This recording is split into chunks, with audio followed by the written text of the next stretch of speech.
और जो पुरानी रामायण है जिनमें छेपक की कथाएं आती हैं, उसमें राम जी की बाल लीलाएं बहुत सी बताई गई हैं। जैसे एक दिन एक सलूका महाराज दशरथ के दरबार में आया। सलूका कहते हैं बाजीगर, मदारी, जो बंदर का खेल दिखाता है। मदारी, सलूका, जो बंदर नचा रहा है। और वह मदारी कौन है? भोलेनाथ ही तो है। भोला शंकर बने मदारी, डमरू दशरथ द्वार बजायो। और एक रूप से भगवान शंकर बानर भी बने हैं, 11वें रुद्र से हनुमान, और पार्वती उनकी पूंछ बनी है। दशरथ जी के दरबार पर खेल दिखा रहे हैं। खेल पूरा हो गया, अब मदारी चला गया। राम जी ने रोना शुरू कर दिया। राम जी कहते हैं पिताजी से कि मुझे तो वही बानर चाहिए। अब रोना शुरू कर दिया। बोले कि अब क्या करें, अब दुनिया भर के बानर वहां ला के रख दिए। बोले हमें ये नहीं चाहिए, मुझे तो वही चाहिए। सुमंत्र जी से कहा, बोले ढूंढ करके लाओ। तो किसी ने कहा कि वह तो किष्किंधा पर रहता है और उसका नाम हनुमान है, सुग्रीव के पास रहता है। तो उनको ही लेकर के आए हैं। हनुमान जी बचपन में ही राम जी से आगे मिले हैं, बचपन में ही मिले हैं और बहुत समय तक राम जी के साथ रहे थे। परंतु उनके गुरु की आज्ञा थी कि तुम्हें मेरे पुत्र सुग्रीव की रक्षा करना है। हनुमान जी के गुरु कौन है? सूर्य। सूर्य पुत्र है सुग्रीव और इंद्र के पुत्र हैं बाली। किंतु दोनों की माता एक थी। दोनों भाई आपस में सदा बैर रखते हैं। तो हनुमान जी सुग्रीव की रक्षा के लिए किष्किंधा ऋष्यमुख पर्वत पर रहते हैं और हनुमान जी और राम जी के पास भी रह रहे हैं। परंतु राम जी ने कहा कि अब भैया अब तुम चले जाओ, मैं समय आने पर तुमसे भेंट करूंगा। इस तरह से ये लीला भी बाल्यपन की है और भी लीला बालपन में की है। राम जी एक बार पतंग उड़ा रहे थे। ये पतंग का खेल पहले से ही चला है, ऐसा नहीं अभी चला हुई है। पतंग भी उनकी बड़ी दिव्य थी। हनुमान जी, लक्ष्मण, भरत, शत्रुघ्न और उनके अयोध्या के सखा उनके साथ थे, पतंग उड़ा रहे थे। राम जी का पतंग उड़ाना भी बड़ा दिव्य है।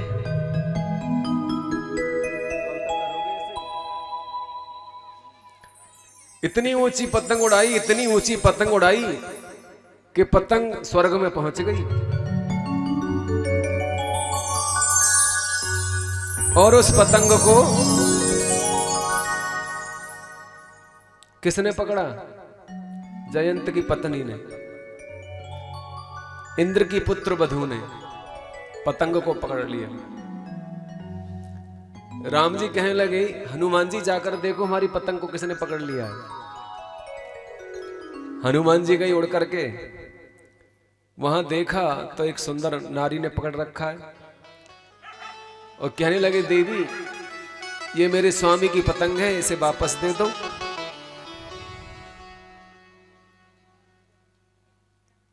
तो जयंत की पत्नी कहने लगी कि जिसकी ये पतंग इतनी सुंदर है, फिर वह कितना सुंदर होगा। उस पतंग वाले से कहना कि पहले वह मुझे दर्शन दे अपने, तब मैं उसकी पतंग लौटाऊंगी। हनुमान जी फिर नीचे आए, राम जी से कहा।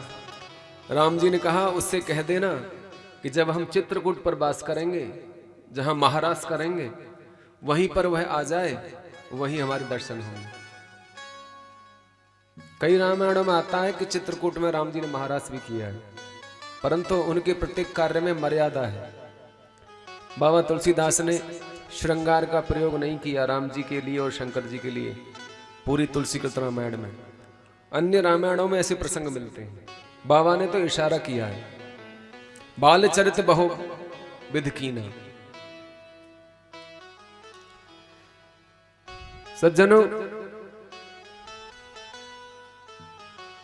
इस तरह से बाल लीला भगवान ने की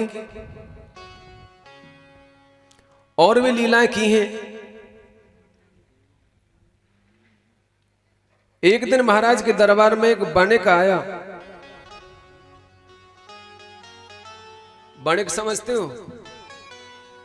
व्यापारी, बनिया। और वह सुंदर सुंदर बहुमूल्य नग बेच रहा है। नग जानते हो? जैसे ये रत्न होते हैं, हीरा जवाहरात, नीलम, पुखराज, मूंगा, मोती इत्यादि नग बेच रहा था।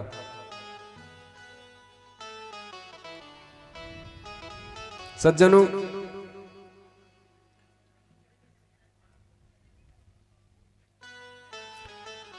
तो वे नग ऐसे चमत्कारी थे, एक राम जी ने उससे छीन लिया। बालक थे तो कुएं में फेंक दिया लेकर के। एक रत्न लेकर के कुएं में फेंक दिया और कुएं में से एक वृक्ष उगा और उस वृक्ष पर अनेकों नग लगने लगे। रत्नों का वृक्ष, रत्नों का वृक्ष उत्पन्न हो गया।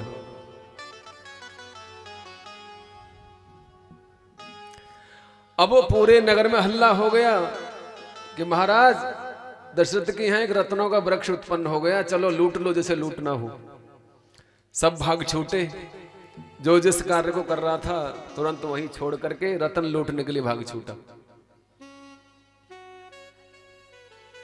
सब लूटने लगे। इतना लूटा कि गठरियों में बांध बांध के लाए। सोने, चांदी, हीरे जवाहरात, नीलम, पुखराज, पन्ना, जो बड़े कीमती होते हैं। ये एक एक रत्ती की कीमत लगाओ कि 1,000 होती है, जो ग्रह शांति के लिए लोग धारण करते हैं अंगूठियों में। ऐसे रत्नों को लूट लूट के प्रवासी लाए। 7 दिन तक खूब लूट हुई, परंतु ये राम जी की लीला थी। 7 दिन बाद सब घर में से गायब हो गए।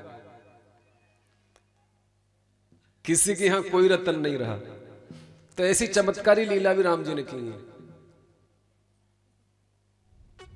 और भी लीलाएं की हैं कि एक बार महाराज के दरबार में एक बहेलिया आया, बधिक, व्याघ, शिकारी, और वह बड़े अद्भुत पक्षी लाया था। राम जी ने उसके हाथ से लेकर के पक्षी आकाश में उड़ा दिया।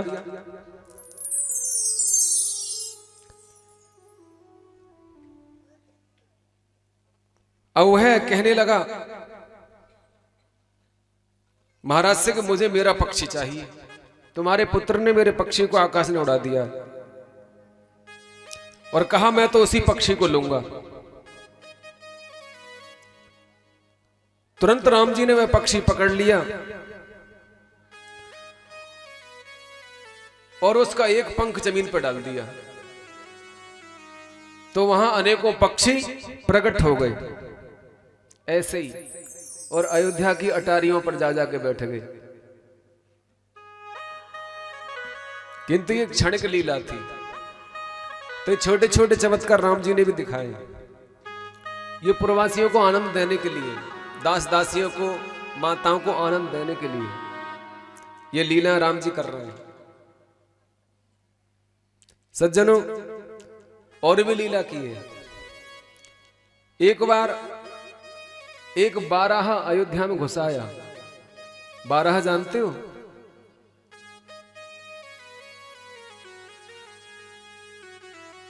सिंह नहीं, सूकर, सूकर, सूकर को कहते हैं बाराहा, जंगली सूअर।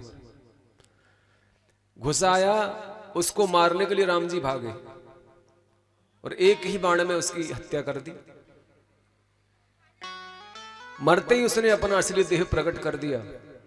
जो पूर्व का एक गंधर्व था, किसी पाप के कारण पशु योनि में आ गया था, उसका उद्धार राम जी ने किया। तो ये लीलाएं जो मैंने आपको सुनाई है शायद ही किसी ने पहले सुनी होंगी। सुनी है पहले कभी किसी ने? रामायण आप लोग पढ़ते हो, उसमें तो लिखी नहीं है। ये पुरानी रामायणों में आती है। ये क्षेपक की कथाएं हैं। बाबा तुलसीदास ने ये लिखा है बालकांड में।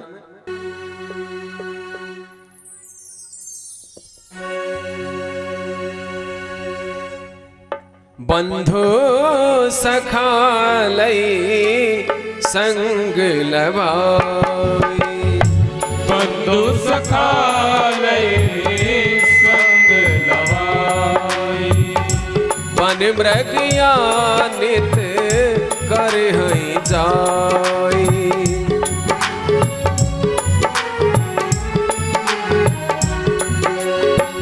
पावन मृग मारिए जिए जानी, राम भजो सिया रामा,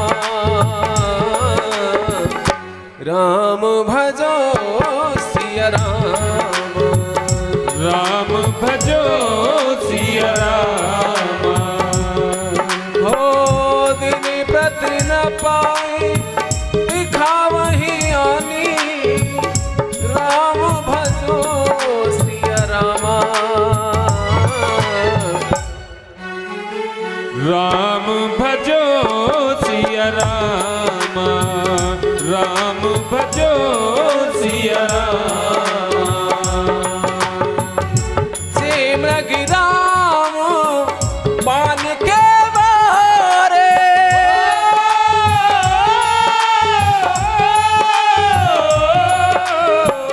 जे मृग राम पान के मारे, देतन तज सुर लोक सिधारे, देतन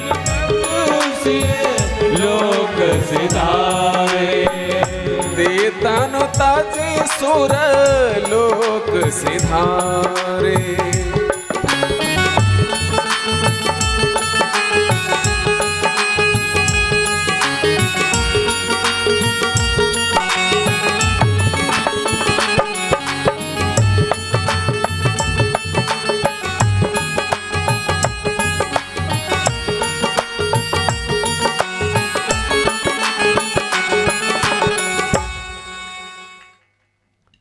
बंधु सखाले संग लेवाई, बन मृगया नित्य करे जाई, खेलें जाई। अपने सखा संबंधियों को नित्य अपने साथ भगवान लेवा के लेके जाते थे। राजकुमार हैं तो वन में शिकार खेलने जाते हैं, और शिकार में तो जीवों को मारते भी हैं, तो इससे तो हिंसा होती है, और हिंसा करना पाप है। और राम जी मर्यादा पुरुषोत्तम थे। इसका तात्पर्य है कि राम जी ने शिकार किया। जब ये मर्यादा पुरुषोत्तम है तो जीवों को क्यों मारते हैं? जीव हत्या तो पाप होती है। यहां कुछ लोग पूछने लगते हैं कि राम जी ने भी शिकार किया था, क्या राम जी शिकारी थे? उन्होंने भी जीव हत्या की है कि तुलसी कृत में लिखा है। परंतु सज्जनों, तुलसी कृत में बाबा ने चौपाइयां लिखी हैं, वेद मंत्र हैं चौपाइयां। अर्थ विद्वानों ने अपनी अपनी बुद्धि मति विवेक के अनुसार किया है। बाबा तुलसीदास ने अर्थ नहीं लिखा। भगवान किसी को मारते नहीं, भगवान तो तारते हैं। जो उनके हाथ से मर जाता है उसका उद्धार हो जाता है। राम राम कहे तनु तजहे, पावे पद निर्वाण। 14,000 खरदूषण की सेना को राम जी ने एक बाण में मार दिया था, सबको मुक्त कर दिया था। राम राम कह करके सबने प्राण त्यागे थे, सबको मुक्त कर दिया था। तो राम जी मारते नहीं, वो तो तारते हैं। जो किसी से नहीं मरता उसको राम जी मारते हैं। तो यहां लिखा है, बंधु सखा लय संग लिबाई, बन मृगया नित करहि जाई। बोले उन्हीं की मृगया करते माने आखिट करते हैं, जिनको जानते हैं कि एक तो ये प्रवासियों को हानि पहुंचा रहे हैं। राजा का धर्म होता है, राजकुमार का धर्म, जो हिंसक पशु हैं जिनसे प्रजा को खतरा है। जैसे कोई जंगली जानवर आ जाए, सिंह आ जाए, चीता आ जाए, कोई बघेरा निकल के आ जाए तो तुरंत उसको पकड़ा जाता है, और हाथ नहीं आता तो उसमें गोली मार दी जाती है। यदि उसे मारेंगे नहीं तो वो कितने लोगों को नुकसान पहुंचा देगा, उन्हें घायल कर देगा, मार देगा। आज भी कितने भाग के आ जाते हैं गांवों की ओर, पहाड़ी एरिया में तो आए दिन आते रहते हैं। तो ऐसे ही रघुनाथ जी ने ऐसे ही जीवों को मारा जो घातक थे प्रजा के लिए। जीव की रक्षा करना, अपनी आत्मरक्षा करना शास्त्रों में धर्म कहा गया है सज्जनों। और दूसरा कारण कि वे उन्हीं को मारते थे जिनको जानते थे कि ये किसी पाप के कारण पशु योनि में आ गए हैं, ये पूर्व जन्म के कोई साधु संत महात्मा हैं, भक्त हैं, और इनका उद्धार मेरे ही द्वारा होना है। तो उन्हीं को मारते थे जो किसी श्राप के कारण पशु बन गए थे, उनका उद्धार राम जी करते थे। और फिर वह देह धारण करके अपना पूर्व का प्रभु के चरणों में प्रीत करके अपने धाम को चले जाते थे। पावन मृग मारिए जिय जानी, पावन पशुओं को मारते थे। मृग माने पशु, मारिए जिय जानी, और रोजाना उनकी खाल को लाकर महाराज को देते थे। जैसे मृगशाला, बाघशाला, ये सब लाके देते थे जो ऋषि लोग अपने आसन के काम में लाते थे, ऐसे हिंसक जीवों को मार के सिद्धि के लिए। आज के टाइम में कोई मृगशाला, बाघशाला लेकर के घूमने लगा ना, तो पकड़ लेगी पुलिस उसको, वन्य जीव हिंसा में बंद कर देगी अंदर। तो बाबा लोगों ने रखना छोड़ दिया है, किसी के पास है तो छिपा कर रखते हैं। हमारे पास भी है बाघशाला तो, पर छिपा कर रखते हैं, कोई कंप्लेंट मत कर दियो। बोलिए श्री रामचंद्र भगवान की जय हो। तो इस तरह से भगवान की लीलाएं थी। विद्याधन हुआ, यज्ञोपवीत हुआ, क्षौर कर्म हुआ, और नित्य प्रभु की जो दिनचर्या क्या है वो भी सुन लो। प्रातः काल उठ के रघुनाथा, मात पिता गुरु नावे माथा। ब्रह्म मुहूर्त में जागते थे तो सबसे पहले माता पिता को प्रणाम करते थे, तत्पश्चात गुरु को प्रणाम करने जाते थे। आपके गांव में गुरु आ जाएं तो आप लोग देखने तक नहीं आते। हमें तो आए यहां 4-5 दिन तो हो ही गए, कुछ लोगों ने अपने भी दर्शन नहीं दिए।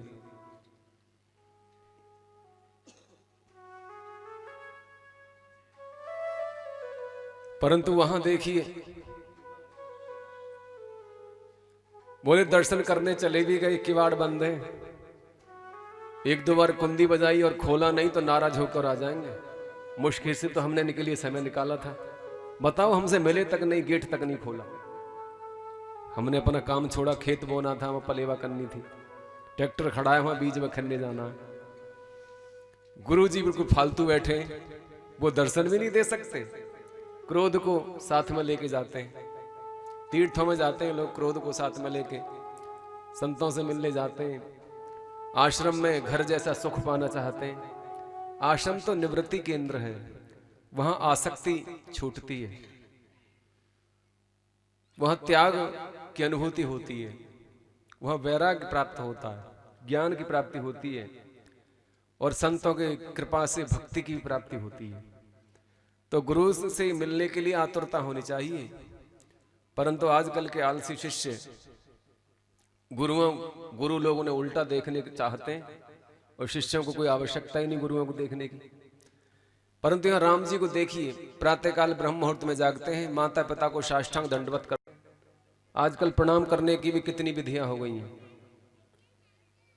कोई बाय बाय कह देता है, कोई हाय कह देता है, दिन निकलते ही राम राम श्याम श्याम नहीं कहते, बोले हाय। ये वेस्टर्न कल्चर में लोग कहते हैं, यूरोप में, पाश्चात्य संस्कृति में लोग हाय और बाय करते हैं। हमारे यहां तो हाय तब कहते हैं जब कोई दुर्घटना हो जाती है, हाय ऐसा हो गया, हाय वैसा हो गया। वहां हाय बाई कहते हैं, हाय डैड, हाय मॉम। पिताजी को मार दिया, और जो आनंद पिताजी कहने में आता है, माता कहने में आता है, वह मम्मी कहने में या मॉम कहने में नहीं है, वह भाव नहीं है। और पहले तो माता जी से मदर हुई, मदर से मॉम हो गई हो। मम्मी को तो पिघला दिया है,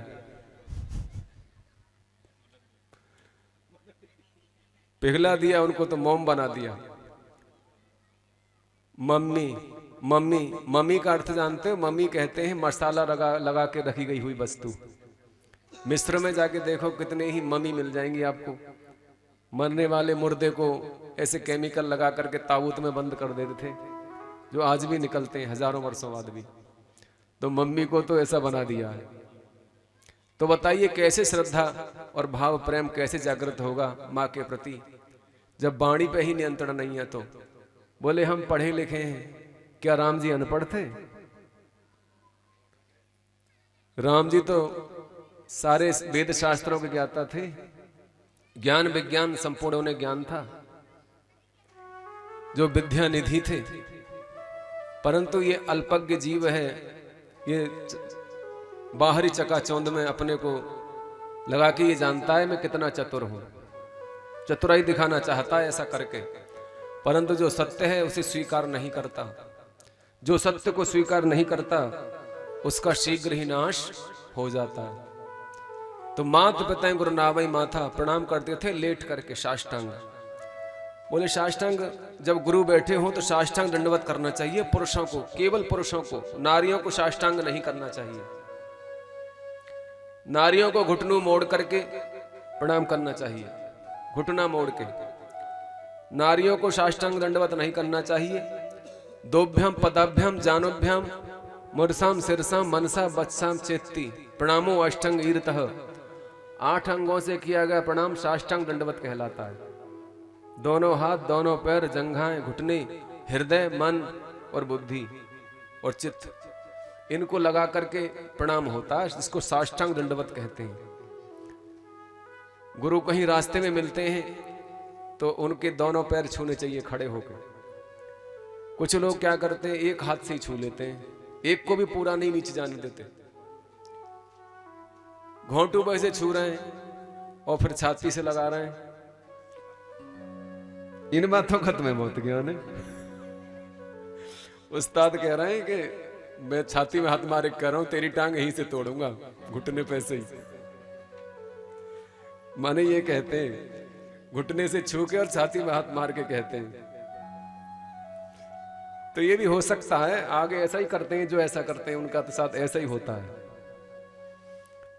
सज्जनों, तो प्रणाम करने की विधि बदल गई। एक हाथ से हिला देते हैं हाथ, जल्दबाजी में प्रणाम करते हैं। एक हाथ से किया गया प्रणाम पुण्यों को हर लेता है। कहीं मंदिर पड़े या साधु संत हो और आप जा रहे हो तो वहां ठहर के प्रणाम करना चाहिए। किसी वाहन पे जा रहे हैं तब बात अलग है। कुछ लोग तो गर्दन ही हिलाते हैं, मुंह से भी नहीं बोलते। तो ये नाना प्रकार की विधियां हैं, परंतु राम जी तो साष्टांग दंडवत करते हैं, गुरु जी को, माता पिता को, सबको। तो बालकों को ये आदर्श माता पिता को सिखाना चाहिए। आज के टाइम में क्या है, प्रणाम करना तो बहुत दूर का रहा, बेड पे उठते ही बैठती चाहिए, बैठती आ जाती है। कब दर्शन करने लग जाते हैं, कर दर्शन कोई नहीं करता। यदि कर दर्शन कर लेते तो फिर आपका कल्याण हो जाता। कराग्रे वस्ते लक्ष्मी, कर मध्य सरस्वती, कर मूलः गोविंदः, प्रभात कर दर्शनम। हाथों के दर्शन करके भगवान से यही मांगे कि हे प्रभु, हमारे ये दोनों हाथ सदा सत्कर्म में लगे रहें, अच्छे कार्यों में लगे रहें। भूल करके भी हमसे आज के दिन कोई पाप ना हो पाए। यदि पुण्य भी ना हो तो हम पाप से भी बचे रहें, ऐसी हमें प्रार्थना करनी चाहिए। इन हाथों से ही मनुष्य पाप और पुण्य सब कुछ करता है। ये हाथ क्रिया के प्रतीक हैं। तो इस तरह से प्रभु श्री राम के प्रत्येक कार्य में मर्यादा है, छोटे से छोटे काम में भी मर्यादा है। तो राम कथा सुन करके आपको भी जीवन में मर्यादा का पालन करना चाहिए, क्योंकि कथा आप राम जी की सुन रही हो। इस तरह से सज्जनों, कुछ समय व्यतीत हो जाता है। इधर क्या होता है कि विश्वामित्र सिद्धाश्रम में रहते हैं, जो बिहार के पास है, बक्सर के समीप, जो गंगा जी के किनारे बक्सर नाम से बिहार में पड़ता है। ये अवध से 64 कोस दूर है। अयोध्या से विश्वामित्र का आश्रम 64 कोस दूर था, अर्थात कितने किलोमीटर हुआ? एक कोस में कितने किलोमीटर होते हैं? कितने हुए टोटल बताओ? हैं? 100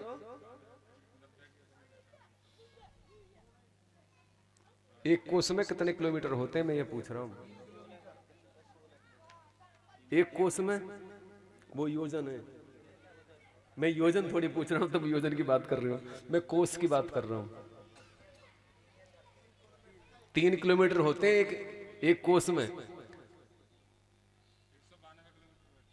192 किलोमीटर दूर था सिद्धाश्रम, बक्सर के पास, बिहार राज्य में।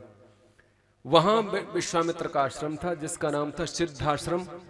जो विश्वामित्र महामुनि ज्ञानी थे, जो पूर्व में महान राजर्षि हुए थे, जिनका वशिष्ठ के साथ बड़ा भयंकर संग्राम हुआ था, महान तपस्वी थे, जिन्होंने तपस्या से ब्रह्म ऋषि का पद प्राप्त किया था। ये वही विश्वामित्र थे जिन्होंने राजा हरिश्चंद्र का सर्वस्व ले लिया था, सब कुछ छीन लिया था, स्वप्न में ही सब कुछ ले लिया था। ऐसे भी देखो राजा हुए कि स्वप्न में ही दान कर दिया था, स्वप्न में किए हुए दान को ही सत्य मान करके दे दिया था। स्वप्न में दान किया विश्वामित्र को, जागृत में आ गए विश्वामित्र, बोले कि तुमने हमें दान किया था। ये नहीं कहा कि वो मैंने स्वप्न में किया था, ये नहीं कहा राजा ने एक बार भी, तुरंत गद्दी सौंप दी, स्वप्न में किए हुए दान को पूरा कर दिया। आजकल लोग आंखों के सामने कर देते हैं तो भी उसे पूरा नहीं करते, छीनने के इरादे और रखते हैं कहीं से मिल जावे। तो ऐसे विश्वामित्र, जिनको महामुनि ज्ञानी कहा गया है, विश्वामित्र महामुनि ज्ञानी, महामुनि है और ज्ञानी भी है। बसहें विपिन शुभ आश्रम जानी, बाबा तुलसीदास लिखते हैं,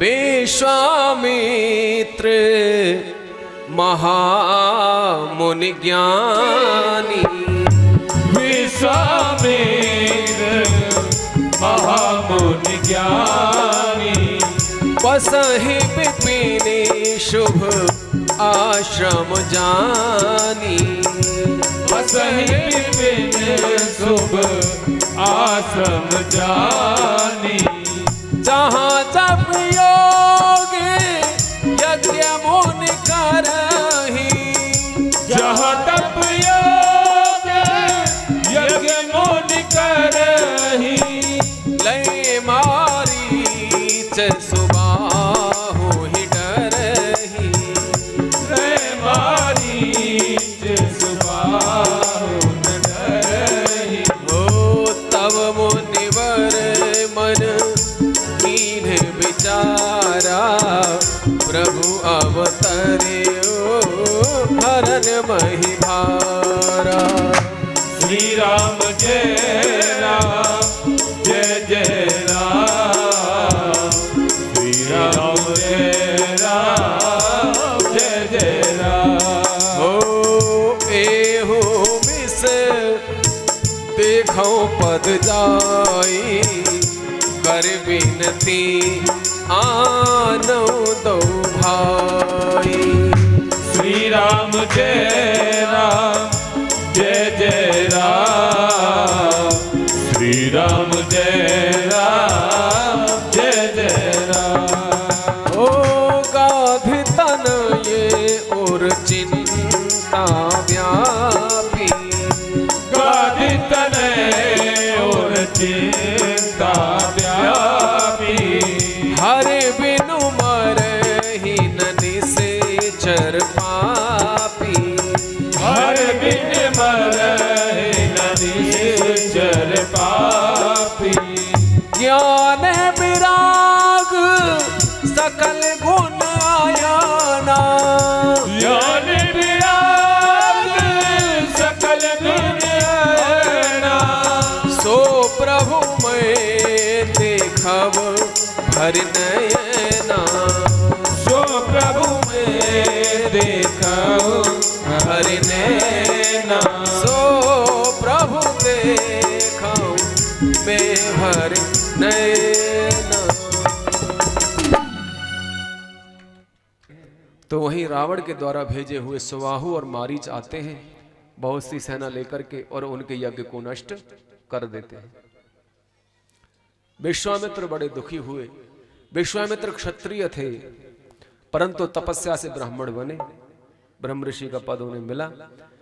वो चाहते तो राक्षसों को मार सकते थे, एक वीर थे, परंतु नहीं।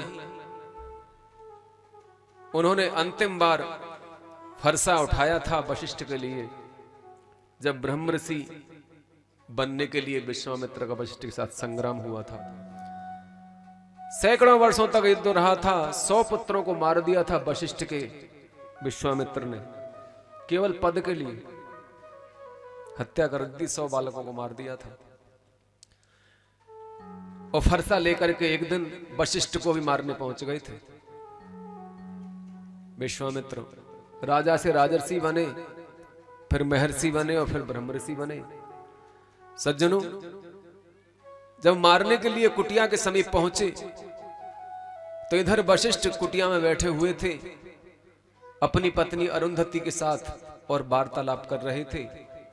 आपस में बतिया रहे थे कि यदि ये विश्वामित्र क्रोध को त्याग दें, शस्त्र को छोड़ दें, तो ये ब्रह्म ऋषि बने बनाए हैं, इसमें कोई संशय नहीं है।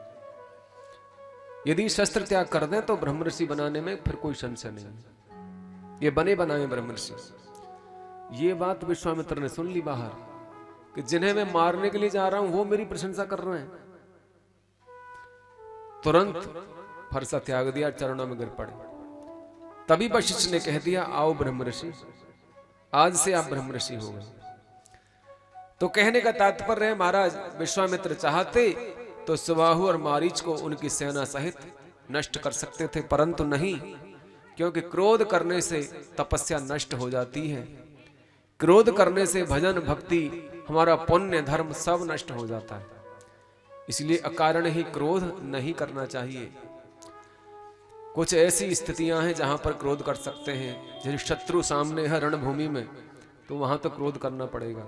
देश की रक्षा के लिए शस्त्र उठाना पड़ेगा। किसी गरीब दुखी दरिद्र पर अत्याचार हो रहा है तो उसके लिए आवाज उठानी पड़ेगी। किसी संत ब्राह्मण या गौ पर अत्याचार हो रहा है तो वहां आवाज उठानी पड़ेगी। वहां क्रोध किया जाए तो सार्थक है।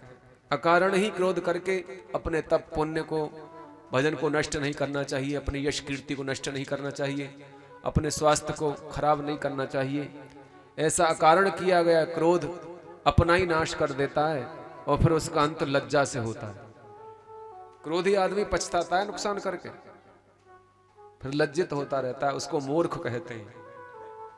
श्री रामचंद्र भगवान की जय हो। मुनि ने मन में विचार किया कि परमात्मा ने दशरथ जी के यहाँ राम रूप में जन्म ले लिया है अंशों सहित, अब मुझे शीघ्र ही उन्हें लेकर के आना चाहिए। मन में अनेकों प्रकार के मनोरथ कर रहे हैं, नाना प्रकार के मनोरथ जैसे विश्वामित्र के मन में है राम जी से मिलने के लिए, ऐसे ही आपको भी करने चाहिए। आज जा रहे हैं राम जी को पाने के लिए, इस बहाने से, ये तो बहाना था यज्ञ का, इस बहाने से जा रहे हैं मन में अनेकों प्रकार के मनोरथ करते हुए।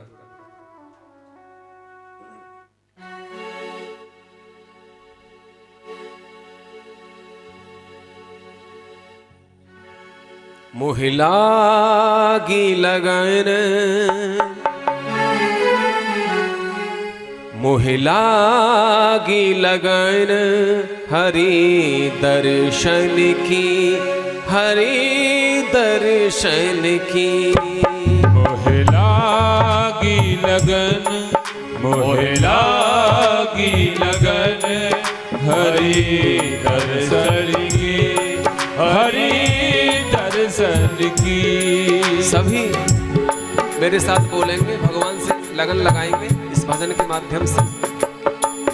मोहि लागी लगन, मोहि लागी लगन, हरि दर्शन की, हरि दर्शन की।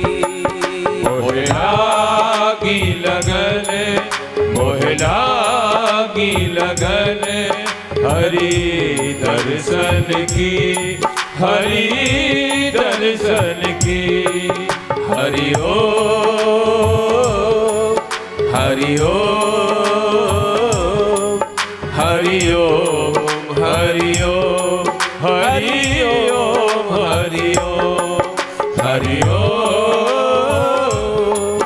हरि ओम हरि ओम हरि ओम हरि ओम हरि ओम। मोहि लागी लगन मोहि लागी लगन हरि दर्शन की हरि दर्शन की। हरि ओम हरि ओम हरि ओम हरि ओम हरि ओम हरि ओम हरि ओम हरि ओम हरि ओम हरि ओम हरि ओम हरि ओम। जय हो।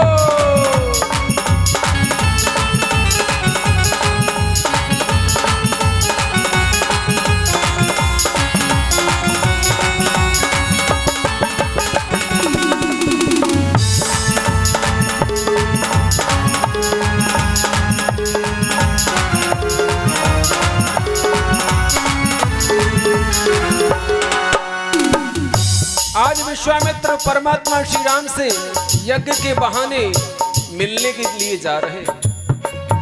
हो सब कुछ ले लो दर्शन दे दो, चरण कमल सब अर्पण की। हाँ चरण कमल सब अर्पण की। हो सब कुछ ले लो दर्शन दे दो, चरण कमल सब अर्पण की। हाँ चरण कमल सब अर्पण की। मोहि लागी लगन मोहि लागी लगन हरि दर्शन की हरि दर्शन की। हरि ओम हरि ओम हरि ओम हरि ओम हरि ओम हरि ओम हरि ओम हरि ओम हरि ओम हरि ओम हरि ओम हरि ओम। जय हो। ताली बजाते रहें सभी।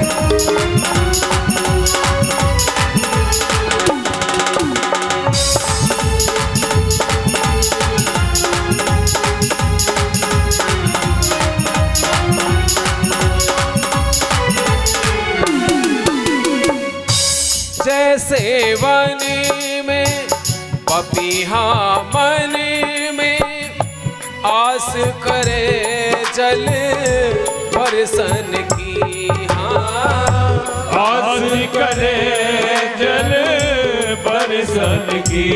हाँ आस करे जल बरसन की। सज्जनों जैसे पपीहा जल के लिए तरसता रहता है, कितनी भी वर्षा हो जाए फिर भी जल नहीं पीता। क्यों नहीं पीता? वह सोचता है कि जब तक स्वाति नक्षत्र में वर्षा नहीं होगी, स्वाति नक्षत्र की जो बूंद है उसको मैं पीऊंगा, नहीं तो सदा प्यासा ही बैठा रहूंगा। ऐसे ही भक्त भगवान के लिए कहता है। हो जैसे वन में पपीहा मन में आस करे जल बरसन की। हाँ आस करे जल बरसन की। मोहि लागी लगन मोहि लागी लगन हरि दर्शन की हरि दर्शन की। हरि ओम हरि ओम हरि ओम हरि ओम हरि ओम हरि ओम हरि ओम हरि ओम हरि ओम हरि ओम हरि ओम हरि ओम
रामचंद्र भगवान की जय। एह विधि करत मनोरथ, एह विधि करत मनोरथ, जात न लागी बार, कर्मजन सरयू जल, गए भूप दरबार, गए भूप दरबार। सज्जनों, इस प्रकार से नाना प्रकार के मनोरथ करके विश्वामित्र सरयू में स्नान करके आज अयोध्यापुरी को प्रवेश करते हैं अयोध्यापुरी में। और उसी समय महाराज दशरथ भी महलों से राजभवन की ओर जा रहे हैं, राजसभा की ओर। तभी समाचार मिला, मुनि आगमन सुना जब राजा, मिलन गयौले विप्र समाजा। मुनि का आगमन जब राजा दशरथ ने सुना तो ब्राह्मणों को साथ में लेकर के उन्हें बुलाने के लिए जा रहे हैं। ब्राह्मणों को बुलवा लिया है, साथ में अपने लगा लिया। बोले ब्राह्मणों को साथ में क्यों लगाया? मंत्रियों को लेकर जाते, अंगरक्षकों को लेकर जाते। बोले इसलिए लगाया क्योंकि जानते हैं विश्वामित्र का स्वभाव कैसा है। अकारण ही कैसे आ गए, ना पहले से कोई सूचना। विश्वामित्र तो बड़े पूर्व में क्रोधी रहे हैं और महाराज दशरथ के ही वंशज हुए हैं, महाराज हरिश्चंद्र। उनके साथ में क्या क्या हुआ था ये तो भूले नहीं आज तक दशरथ जी, सबको पता है। इसलिए डर रहे थे कहीं मुझसे कोई अपराध न हो जाए। तो ब्राह्मणों को साथ में ले लिया कि ब्राह्मण कोई बात बिगड़ती दिखेगी तो ये संभाल लेंगे। मिलन गयौले विप्र समाज। सज्जनों, और गुरुदेव वशिष्ठ ने भी कहा था सबको लेकर चलो साथ। कहीं कहीं गुरुदेव भी साथ में आए हैं, किसी किसी रामायण में ऐसा दिया है कि वशिष्ठ भी साथ में है। विश्वामित्र का स्वागत किया गया। महाराज दशरथ ने उन्हें सुंदर सिंहासन पर बिठाया, चरण धोकर चरणामृत ग्रहण किया और विनती करके कहने लगे के कारण आगमन तुम्हारा, कहो सो करत न लाग्यो बारा। आप कहिए, आप एक बार आदेश दीजिए, मैं उसे पूरा करने में तनिक भी विलंब नहीं करूंगा। विश्वामित्र कहने लगे, हे राजन, असुर समूह सतावह मोही, मैं जाचन आयो नृपतोही। अनुज सहित देव रघुनाथा, निश्चर बध में हो सना था। हे राजन,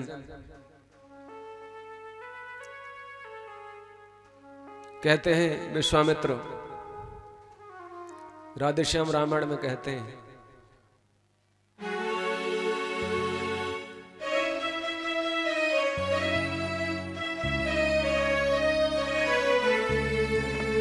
मैं यज्ञ जिस समय करता हूं,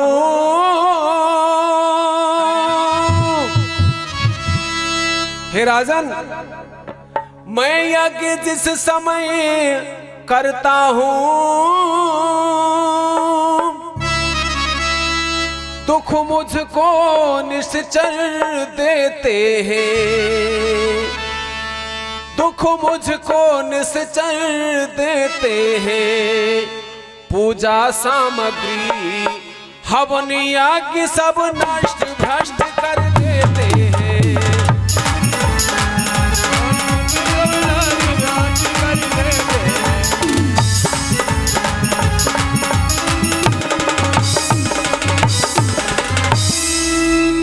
अपने पुत्र राम और लक्ष्मण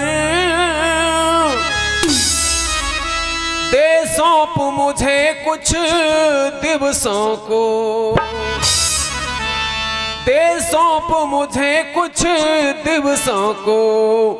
इसमें है तुझको पुण्य यश कल्याण हर्ष इन दोनों को।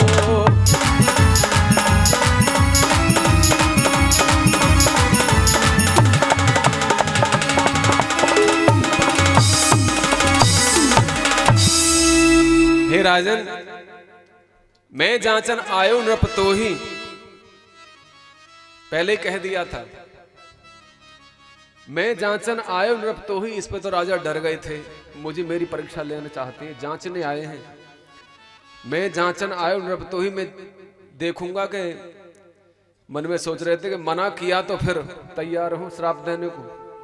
तनिक भी मना कर दिया तो कि वही विश्वामित्र हैं, अभी भूले नहीं है। और यही वही अयोध्या है जहां हरिश्चंद्र रहते थे, उसी सिंहासन पर हरिश्चंद्र बैठते थे, उसी पर तुम बैठे हो। मानो ये कहना चाहते हैं तो राजा डर गए थे दशरथ जी, इसलिए बहुत नम्रता से व्यवहार कर रहे थे और कह रहे हैं, जब कहा महाराज एक बार आदेश तो करिए। सज्जनों, मांगो भूमि धन धन कोशा, सोमुन देव आज सहरोसा। विश्वामित्र ने तो दोनों पुत्रों को मांगा, अनुज सहित देव रघुनाथा, दोनों को मांगा। भरत जी को क्यों नहीं मांगा, शत्रुघ्न को क्यों नहीं मांगा राम जी के साथ में? क्योंकि राम और लक्ष्मण का जोड़ा है, ऐसे ही भरत शत्रुघ्न का जोड़ा है। एक ही प्रसाद से ये लक्ष्मण उत्पन्न हुए हैं और एक प्रसाद से शत्रुघ्न उत्पन्न हुए हैं। माने सुमित्रा ने जो अपने हिस्से का प्रसाद दिया था, माने कौशल्या ने जो सुमित्रा को अपने हिस्से में से प्रसाद दिया था, उससे लक्ष्मण जी हैं। और कैकेयी ने जो अपने हिस्से में से प्रसाद दिया था सुमित्रा को, उससे शत्रुघ्न थे।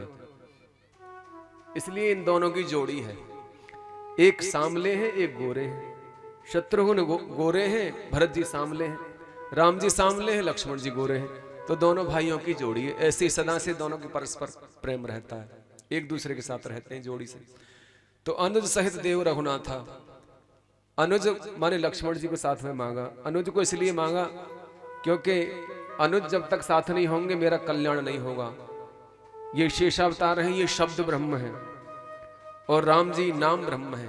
पहले शब्द आता है, उसके बाद ही तो नाम आता है, इसलिए मांगा दोनों। श्री रामचंद्र भगवान की जय हो। दशरथ जी थर थर कांपने लगे जैसे राम जी का नाम सुना। बाबा तुलसीदास कहते हैं,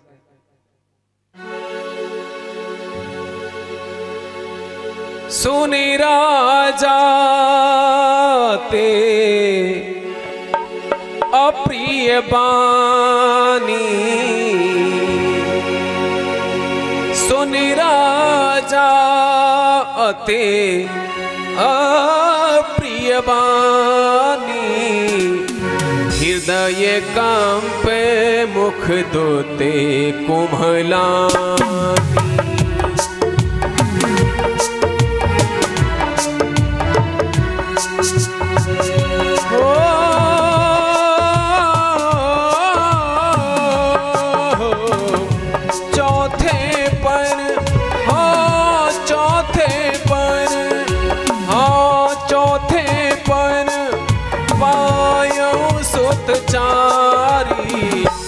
विप्रवचन नहीं कहे विचारे, विप्रवचन नहीं कहे विचारे।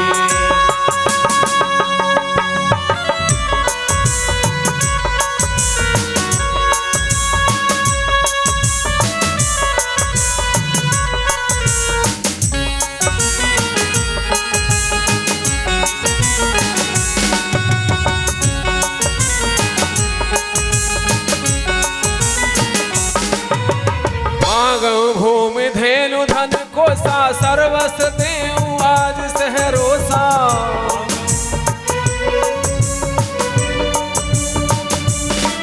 हो मांगहु भूमि धेनु धन को सा, सर्वस देऊ आज सहरोसा। देह प्राण ते प्रिय कछु नाही, हो देह प्राण से प्रिय कछु नाही। सोमुन देव निवेश एक माही, सोमुन देव निवेश एक माही। और इस दिल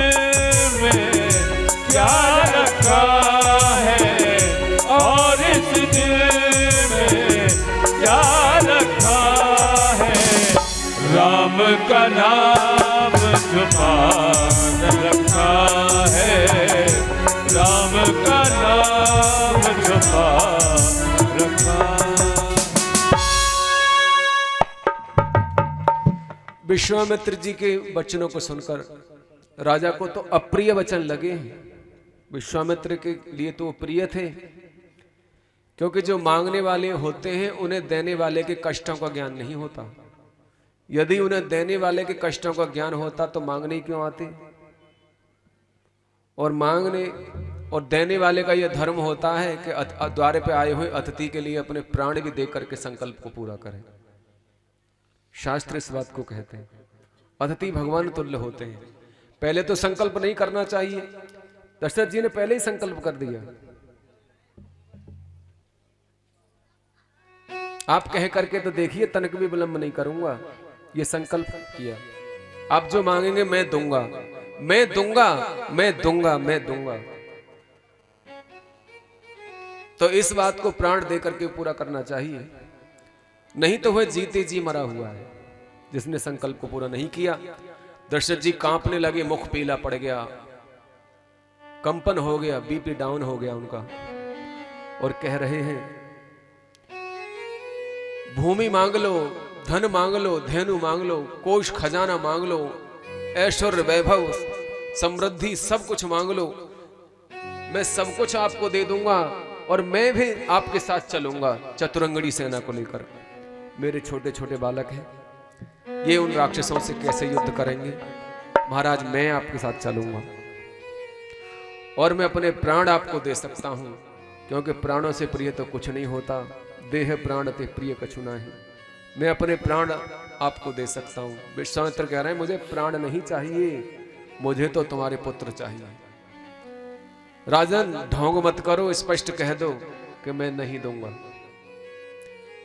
राजा घबरा गए और कह रहे हैं मुझे बुढ़ापे में ये पुत्र मिले हैं।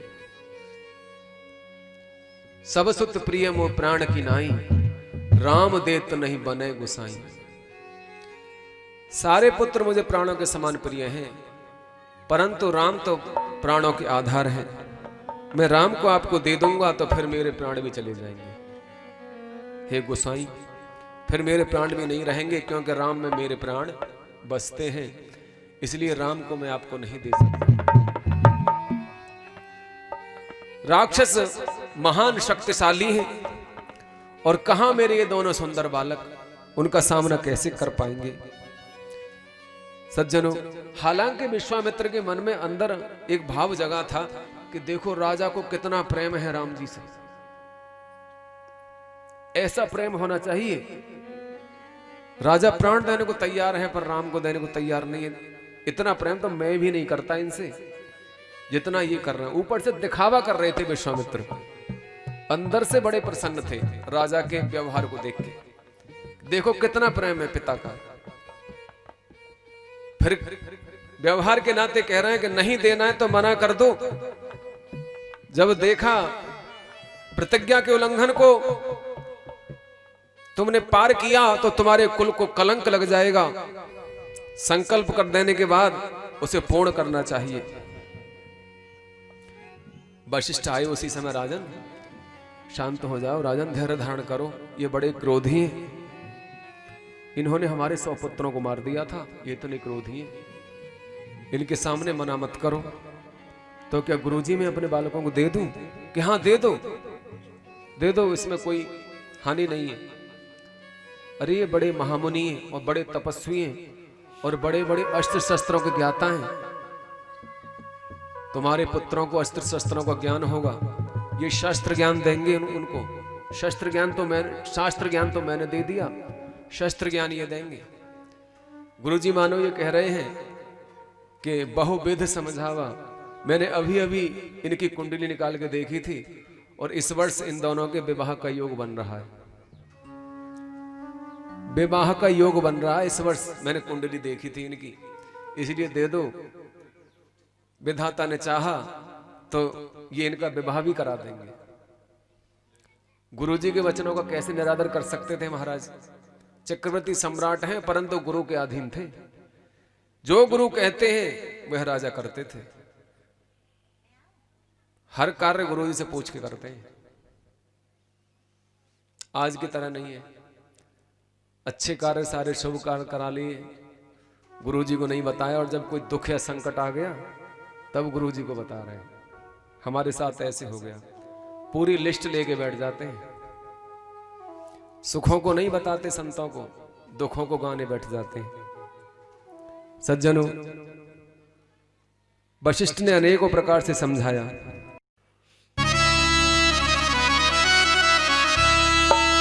वशिष्ठ जी कहते हैं, ये योगी राज कहाते हैं, तू इसे कुछ संकोच न कर, तू इनसे कुछ संकोच न कर, ये बड़े विचार शील मुनि है, तू किसी बात का शोक न कर।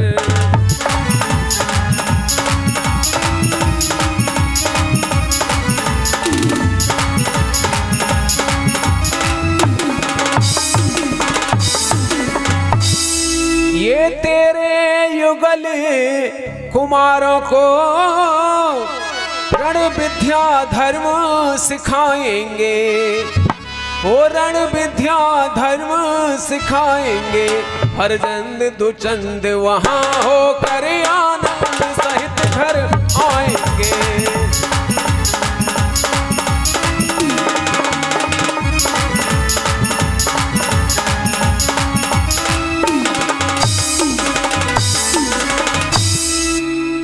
गुरु जी की आज्ञा शिरोधार्य है, फिर मना कैसे कर सकते हैं। गुरु का आदेश, तुरंत दोनों बालकों को बुलाया, अति आदर दो तने बुलाए, हृदय लाग बहुविध समझाए, हृदय से लगा लिया, आंखों में सुधारा बह रही थी, और कहा कि मेरे प्राणनाथ सुत दो, तुम मेरे पिता आन नहीं को, ये रहे मेरे दोनों बालक, इनका हाथ में आपके हाथ में दिए दे रहा हूं, आज से आप इनके पिता हो, मैंने आपको सौंप दिया। सज्जनों, और प्रार्थना की है, मुनिवर अभी ये बालक हैं, इनसे कोई अपराध हो जाए तो इन्हें क्षमा कर देना, अभी ये अबोध है, राजमहल से बाहर नहीं निकले हैं, वनों में आपके साथ रहेंगे, इनसे कष्ट सहे नहीं जाएंगे, आप इनको इनकी भूल को क्षमा कर देना, इनसे यदि कोई भूल हो जाए तो। विश्वामित्र कहने लगे, मन में सोच रहे हैं इनसे क्या भूल हो सकती है, तो परमात्मा है, भूल तो जीव से ही होती है, भगवान से कभी भूल नहीं होती। बोले श्री रामचंद्र भगवान की जय हो। सौंपे भूप ऋषि सुत बहुविध दे आशीष, जननी भवन गए प्रभु चले नाई पद शीस। माता जी को प्रणाम करके दोनों भ्राता आ जाते हैं और विश्वामित्र के साथ चल दिए।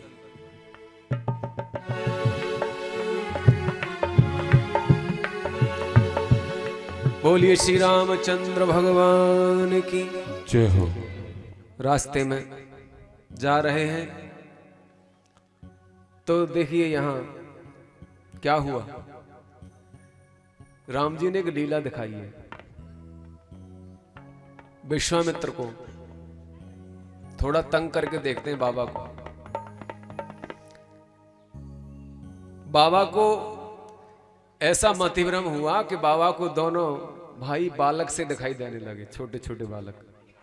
वैसी अवस्था इस समय 15 वर्ष की थी, परंतु 8-10 साल के से बालक दिखाई देने लगे बाबा को। बाबा को मतिभ्रम हो गया। बाबा सोचने लगा, इनको तो जब मैं लाया था खूब बड़े बड़े थे, इतने छोटे क्यों दिखाई दे रहे हैं, मेरी समझ में नहीं आ रहा क्या चक्कर है ये।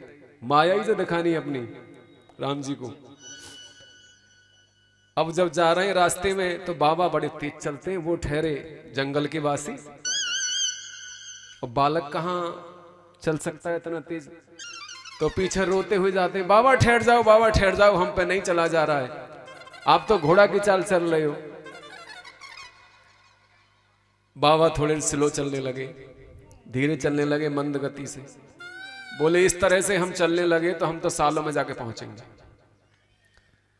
अरे ये बालक मेरे पीछे कहां से पड़ गए, न चलते हैं मुझे चलने देते हैं। अब थोड़ा सा चले फिर रोने लगे, कहने लगे बाबा हमें भूख लग रही है, बाबा हम भूखे। राम जी कह रहे हैं, रो रहे हैं।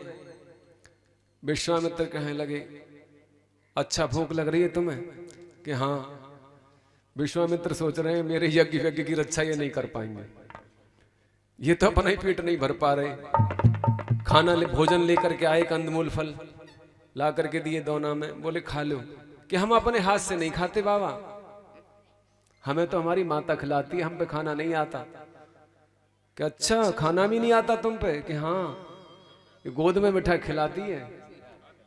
तो विश्वामित्र ने गोद में बिठाया उनको, तब खिलाया।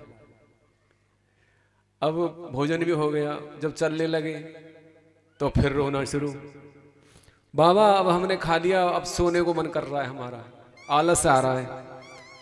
बोले अच्छा। विश्वामित्र कहने लगे जब दोस्ती करिए तो सब निभाना पड़ेगा, बालक की दोस्ती जी का जंजाल होती है। विश्वामित्र ने सोचा अब तो इनकी इच्छा पूरी करनी पड़ेगी।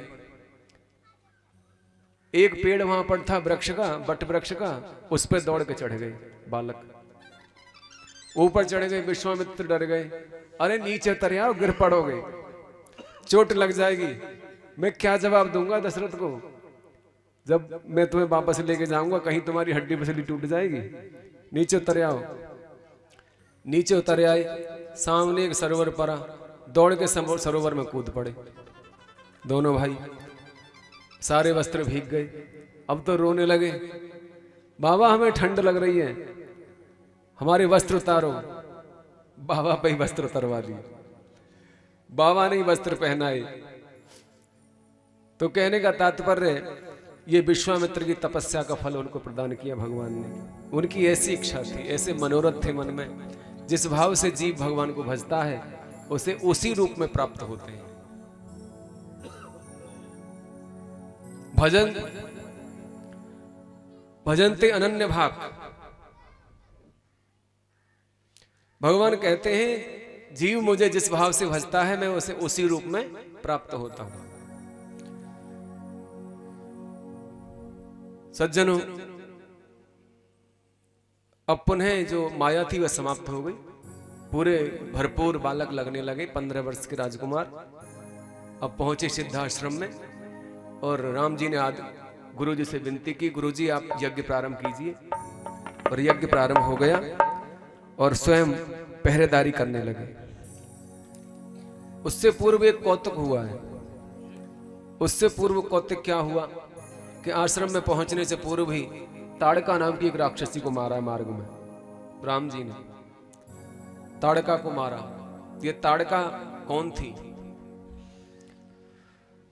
ताड़का जो ताड़ के वन में रहती है, इसलिए इसे ताड़का कहते हैं। पूर्व में ये राजकुमारी थी, पूर्व में ये यक्ष कन्या थी और ये सुकेतराज की कन्या थी। इसके पिता का नाम था सुकेतराज और यक्षराज सुंद को ब्याही थी, परंतु ये अगस्त मुनि के श्राप से राक्षसी बनी थी। और ये महात्माओं को ही खाती थी, महात्माओं को ही मार के खाती थी, क्योंकि अगस्त मुनि ने इसको श्राप दिया था। लाल वस्त्र वाले थे, उनको ढूंढ ढूंढ के मारती थी। और यज्ञ में इसके 2 पुत्र सुबाहु और मारीच ऋषियों को यज्ञ नहीं करने देते, तो एक ही बाण प्राण हर लेना। राम जी ने देखो बाण तो चलाया, एक नारी पे शस्त्र का प्रहार किया। राम जी मर्यादा पुरुषोत्तम है, परंतु गुरु जी की आज्ञा से किया, गुरु आज्ञा थी। विश्वामित्र को खाने के लिए दौड़ी तो विश्वामित्र ने कहा राम ताड़का है, इसका वध करो, इस ताड़का का वध करो, ये बहुत बड़ी निशाचरी है, इसने बड़े बड़े ऋषि मुनियों की हत्या की है। गुरु जी की आज्ञा थी, इसलिए ताड़का का वध किया। ताड़का अविद्या है और जहां अविद्या है वहां ब्रह्म नहीं रखते। भागवत में सबसे पहले नारी को मारा और रामचरितमानस में भी सबसे पहले नारी को मारा। भागवत में सबसे पहले किसको मारा? कौन सी नारी? पूतना को मारा था। पूतना का उद्धार किया। देखो, एक ही बाण में मार दिया, ज्यादा बाण नहीं बरसाए, उसको घायल नहीं किया जो ज्यादा कष्ट होता। राम जी देखो कितने दयालु हैं, ज्यादा बाण नहीं मारे, एक ही बस हल्के से बाण में ही उसके प्राण हर लिए। और दीन जानते ही निज पद दीना, बोले ये दीन है, ये नारी है, ये अगस्त मुनि के श्राप से राक्षसी बनी है, इसे अपने पूर्व कर्मों का ज्ञान नहीं है, उसे भी अपने धाम में बुला लिया। दीन बंधु दीनानाथ ने ताड़का का उद्धार किया। अब यज्ञ प्रारंभ हुआ। सज्जनों,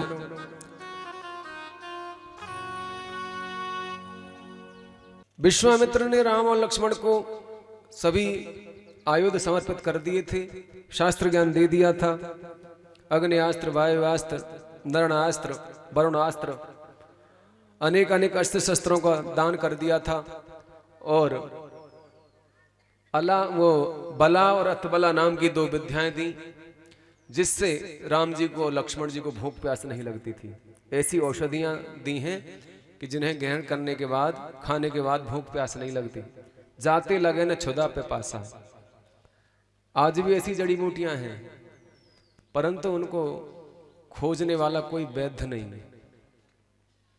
ऐसी औषधि है ये, और ऐसी शक्ति इन औषधियों में थी कि सामने वाले की शक्ति आधी इन औषधि को धारण करने वाले के अंदर आ जाती थी। ऐसा इनका चमत्कार था। यज्ञ प्रारंभ हो गया। सज्जनों, ये यज्ञ किसे कहते हैं? 5 प्रकार के यज्ञ माने गए हैं। देव यज्ञ, पितृ यज्ञ, भूत यज्ञ, मनुष्य यज्ञ और ऋषि यज्ञ। ये 5 यज्ञ सबको करने चाहिए, आप लोगों को भी करने चाहिए। रोजाना इन 5 यज्ञों को करना चाहिए। इन 5 यज्ञों को करने से क्या मिलता है? इन 5 यज्ञों को करने से आप जो जाने अनजाने में पाप करते हैं, अनजाने में जो पाप करते हैं, उनका नाश हो जाता है, जिनका आपको पता नहीं है।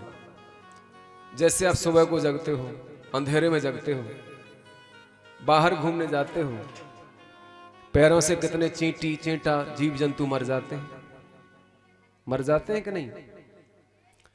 ट्रैक्टर चलाने जाते हो खेत में, हैरों से कितने सांप मेढक कट जाते हैं। चूल्हे में जब उपला लगाते हो कंडा गोश्त से, तो उसमें दीमक आ जाती है, चींटी आ जाती है, वो मर जाती हैं। कितने मर जाती हैं। गेहूं के साथ घुन पिस जाता है। झाड़ू लगाते हैं, जब सफाई करते हैं, तो कितने मक्खी मच्छरों को मार देते हो। ऑल आउट लगा करके कितने मच्छरों को मारते हो, कितनी मक्खियों को मारते हो, छिपकली मारते हो। तो ये छोटे छोटे पाप होते हैं। ये छोटे छोटे पाप ही एक दिन बहुत बड़ा रूप ले लेते हैं। और जब पाप का आधिक्य हो जाता है, तभी आपके जीवन में संकट आ जाता है। इसलिए इन पापों को साथ के साथ ही समाप्त करते रहना चाहिए। परमात्मा के नाम में वो शक्ति है। रात को किए हुए पाप सुबह नाम लेने से मिट जाते हैं, और दोपहर तक किए हुए पाप दोपहर को नाम लेने से कट जाते हैं, और शाम तक किए हुए पाप रात को नाम लेने से कट जाते हैं। इसलिए त्रिकाल संध्या बताई जाती है। नाम में वो शक्ति होती है। और पंचकर्म यज्ञ भी करने चाहिए। देव यज्ञ कहते हैं, देवताओं के लिए भोजन निकालना चाहिए। जब आप घर में भोजन बनाते हैं देवियां, तो देवताओं को भोग लगाएं। पहले क्या होता था, चूल्हे पर रोटी करते थे तो पहली चंदिया गाय के लिए निकालती थी, कुत्ते के लिए निकालती थी, और अग्नि में भी डालती थी, तिनका तोड़ के पानी की छींटा मारती थी। तो ये देव यज्ञ होता था। आज तो बहुत सी देवियां नहीं करती ये कार्य, गैस पर रोटी बनाती हैं। जो जानते हैं वो करते हैं देव यज्ञ, क्योंकि देवताओं से हमें वर्षा मिलती है। देवताओं की कृपा से धन धान्य सब कुछ मिलता है। पितृयज्ञ, पितरों के लिए हमें भोग निकालना चाहिए, पितरों की पूजा करनी चाहिए।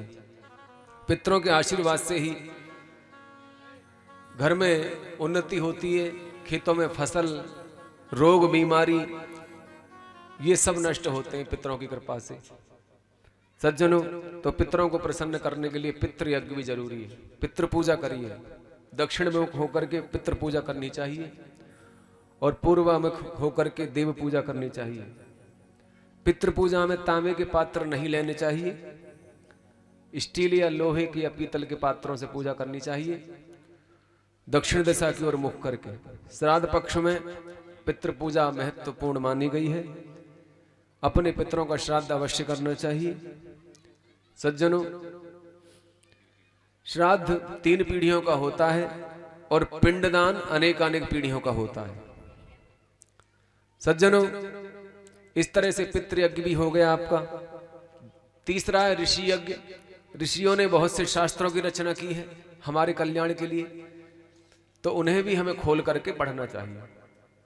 घर में लाला के लोग रख लेते हैं और बंद करके रख देते हैं बक्सा में। रामायण भागवत गीता को खोल के भी नहीं देखते, वेद मंत्रों को कैद कर देते हैं। ऐसे विलासी जीव कभी जीवन में सुख नहीं पा सकते। तो ये ऋषि यज्ञ हो गया, ग्रंथों को पढ़ना, स्वाध्याय करना। और चौथा है भूत यज्ञ। जो पशु पक्षी हैं, जैसे गाय है, कुत्ता है और अपने आश्रित पशु हैं, जीव जंतु हैं, चिड़ियां हैं, इनको चोगा डालना चाहिए, इनके लिए पानी रखना चाहिए। और अंतिम मनुष्य यज्ञ। द्वारे पे आए हुए अतिथि, ब्राह्मण या संत, इनकी सेवा करनी चाहिए। तो इस प्रकार से 5 महायज्ञ हैं। इनमें कोई खर्चा नहीं है, 1 पैसे का खर्चा नहीं है। आप रोज चाहो तो कर सकते हो और करने चाहिए, जिससे आपके पाप नष्ट हो जाएंगे। वेदांत में आत्मा परमात्मा के मिलन को ही यज्ञ कहते हैं। आत्मा यजमान है और श्रद्धा उस यजमान की पत्नी, शरीर यज्ञ भूमि है। परमात्मा के स्वरूप को मन में लय कर लेना ही महान यज्ञ है। विषय विकारों की आहुति देना, ये महान यज्ञ है। इसमें विषय विकारों की आहुति दी जाती है। बोलिए श्री रामचंद्र भगवान की जय हो। निद्रा का त्याग करके राम जी ने 6 दिन तक यज्ञ की रक्षा की। इस तरह से यज्ञ पूरा हुआ और उसी समय सुबाहु नाम के दैत्य का वध किया, जिसे लक्ष्मण जी ने मारा। और मारीच को राम जी ने बिना फण का बाण मार करके 100 योजन समुद्र के पार फेंक दिए। बिन फण बाण राम ते मारा, 7 योजन गा सागर पारा। सागर के पार जाके गिरा है। 7 योजन गा सागर पारा, सागर के तट पर गिरा। यहां से बक्सर से समुद्र 100 योजन था। जहां पर आश्रम है वहां से समुद्र 100 योजन था। मारीच समुद्र के पार जाकर के गिरा। अब संदेह ये बनता है कि वह कौन से समुद्र पे जाके गिरा, बताओ।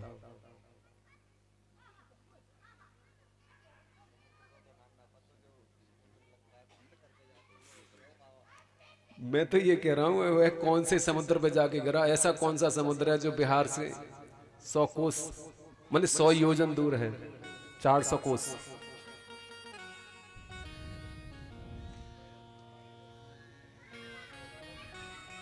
हाँ सही कहा, हिंद महासागर के तट पे जाकर गिरा। ये तो कॉमन सेंस की बात है, पढ़े लिखे बच्चे सब जानते हैं।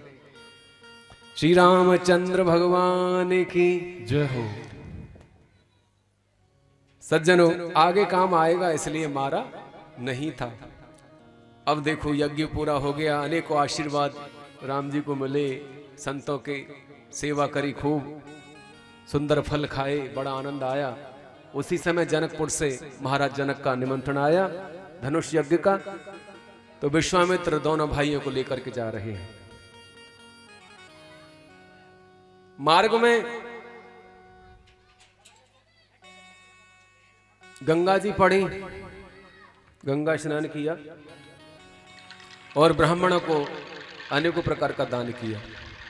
अब यहां संदेह होता है कि दान कहां से कर दिया, साथ में तो कुछ नहीं लाए थे, दान कहां से कर दिया। बोले राम जी ने एक मोहर लगा के दे दी, अपने साइन कर दिए, ब्लैंक चेक काट के दे दिया, बोले ले लेना जाके खजाने से। ऐसे किया राम जी ने, दान दे दिया। सज्जनों, गंगा जी की महिमा बड़ी अपार है। जो लोग श्रद्धा से गंगा में स्नान करते हैं उनका कल्याण हो जाता है। यहाँ गंगा अवतरण की सारी कथा, गाद सून सब कथा सुनाई, जेह प्रकार सुर सर महे आई। किस प्रकार से गंगा मैया इस मृत्यु लोक में आई है, सारा समाचार कह सुनाया, सारी कथा सुना दी। गंगा अवतरण की कथा भगवान वामन के चरण कमल से